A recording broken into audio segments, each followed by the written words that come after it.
With a warning from Barack Obama as we're coming on the air.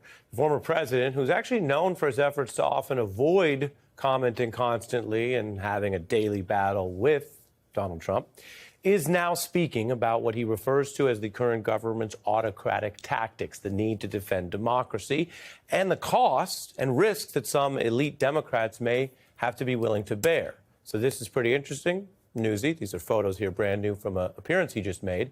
And we're going to play you some of that brand new Obama sound shortly.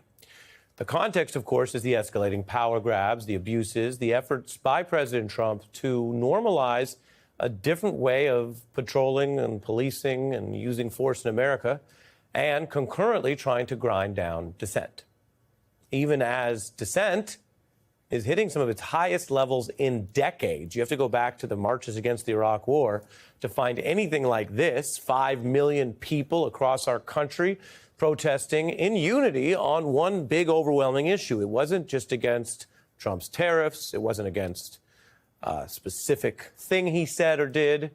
It was no kings. It was the idea that unified all these people this weekend that there cannot be king-like powers in this country, not in the name of immigration enforcement, not in the name of some sort of muscular law and order union, that there has to be a line.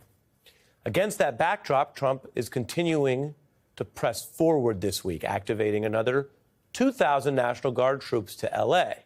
They join the 2,100 servicemen and 700 Marines who are on the ground.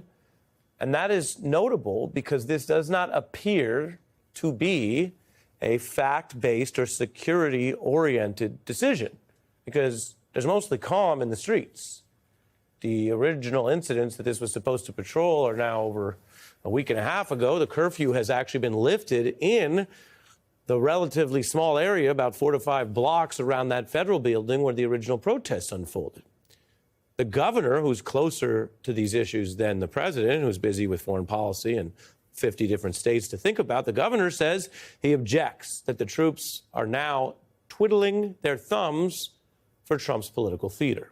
And so Americans seeing this and the crackdown on the undocumented are finding new ways to object, to meet the moment. You may recall the neighborhood that mobilized to protect one restaurant when armed ICE agents descended on that San Diego street.